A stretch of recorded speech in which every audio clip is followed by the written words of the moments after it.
and I simply remove the telephone jack and plug it into this box here, the modem. I then take another wire from the modem and plug it in where the telephone was. I can then switch on the modem. It's now telling me to phone up the main press cell computer. So it's a very simple connection to make. Extremely simple. I'm now waiting for the computer to answer me. And things are starting to happen. Things are starting to happen. Why did you buy a computer? Well, I was very interested in the new technology and didn't want to be left behind. I don't think it's only for the youngsters at school now. I think us older ones will have to learn a lot about it. What is Internet anyway? Internet is that massive computer network, the one that's becoming really big now. What do you mean that's big? How does one, what do you write to it like mail? No, a lot of people use it and communicate. I guess they can communicate with NBC writers and producers. Allison, can you explain what Internet is? The world is in financial disarray. Currencies failing, economies in wild flux, jobs being lost. But what if you could build an entirely new economy, one specifically designed for the digital realm?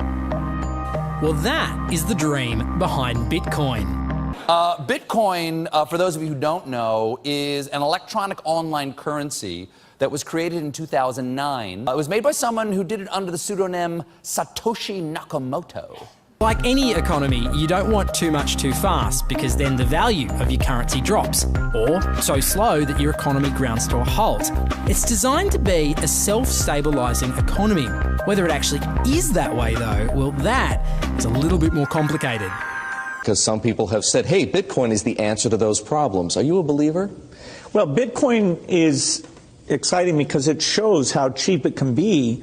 Bitcoin is better than currency in that you don't have to be physically in the same place, and of course for large transactions currency can get pretty inconvenient.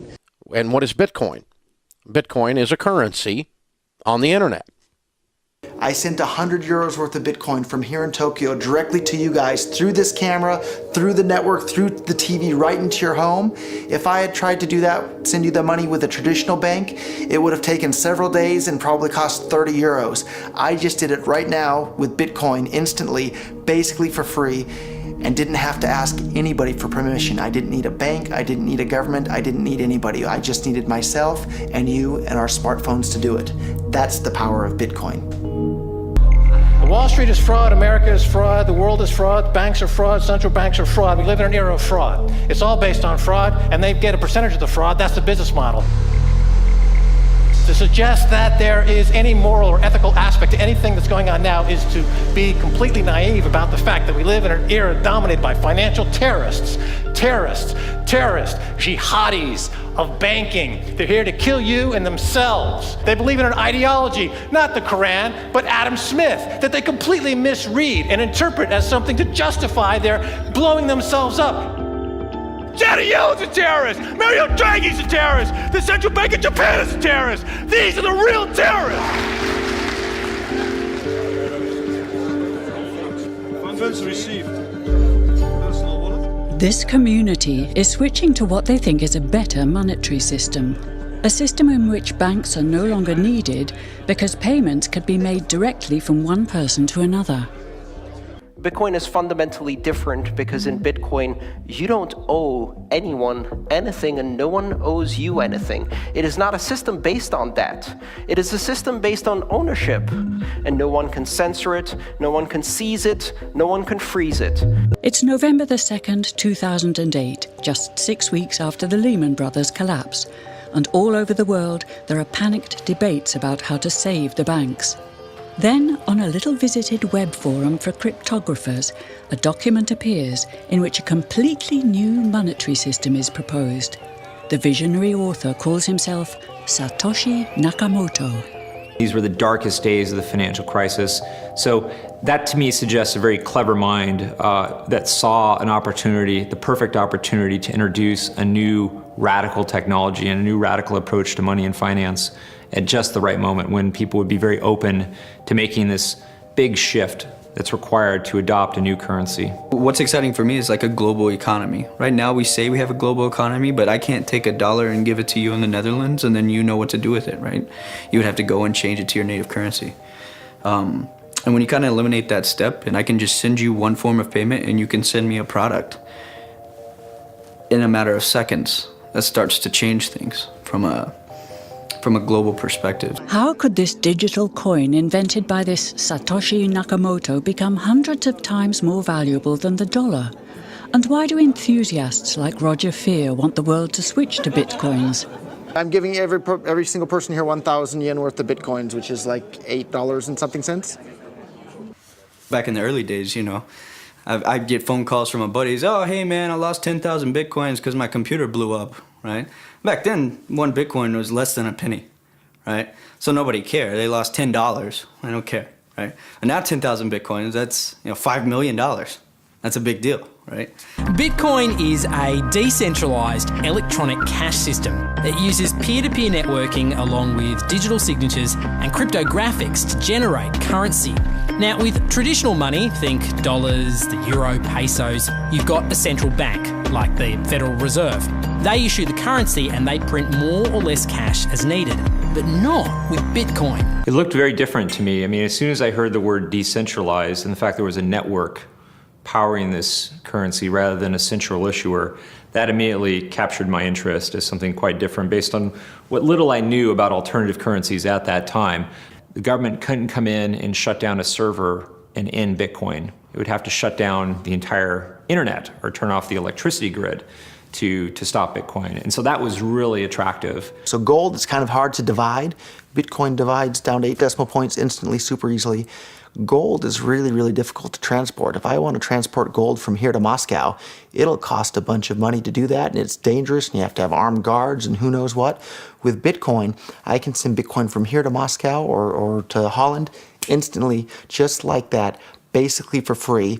I don't have to pay for a bunch of armed guards. It just happens almost like magic. If you ever ask somebody why they think gold's valuable, they can't ever really tell you. They always give you these like weird stories around, oh, it's like a precious metal, isn't it? It's pretty. While we think it has all this intrinsic value, this intrinsic value of gold has been largely constructed in people's heads, often by actually like association with power, association with religious figures. Bitcoin has potential for similar types of construction. Inventor Satoshi Nakamoto has completely relinquished his control of Bitcoin. But he does own 1/20th of all Bitcoins himself. So if one day Bitcoin does become widely accepted as a currency, he will be one of the richest people on Earth.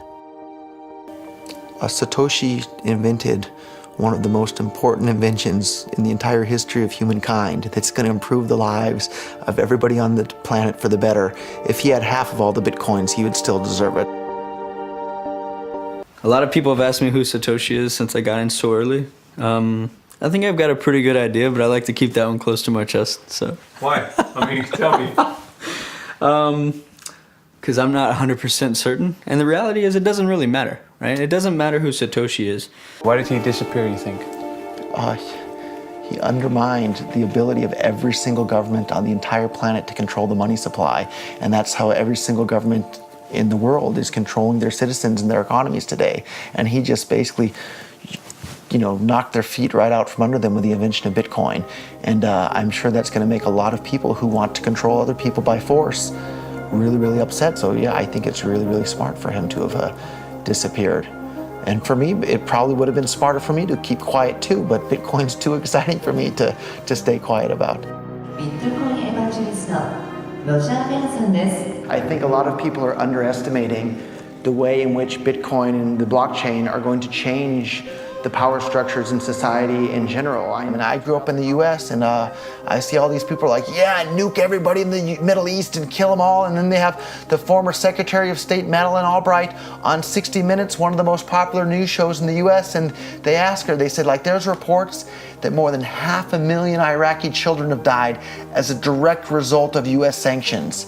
And she looks back at her with a straight face and she goes, it was a really tough decision, but I think that it was worth it. Worth murdering 500,000 kids because of what the government did, and I apologize for crying, but it just disgusts me from my core when I see government people murdering people around the world. It's not just theoretical, these are real people with real lives. And it's real people, and Bitcoin has the power to undermine everything they're doing to people around the world. And I'm sorry for shouting, but it just disgusts me what these people in government do. And they do it through central banking and through the control of the money supply, and Bitcoin takes that away from them.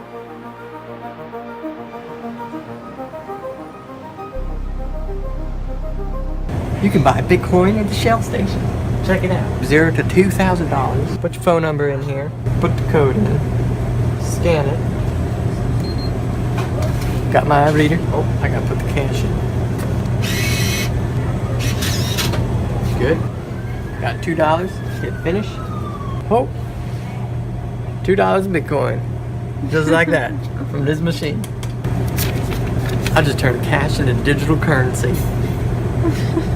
So thinking that it's too late to get involved in Bitcoin is like thinking it's too late to get involved with the internet or too late to get involved with using a cell phone. Like, it's not too late to get involved in Bitcoin. If Bitcoin becomes really popular all over the world, Bitcoins are going to have to be worth at least tens of thousands of dollars a Bitcoin, if not hundreds of thousands of dollars per Bitcoin. So thinking it's too late to get involved with Bitcoin is like thinking it's too late to get involved with using the internet. Of course not. Like, it's ubiquitous in our lives, and Bitcoin's going to become ubiquitous in our lives as well.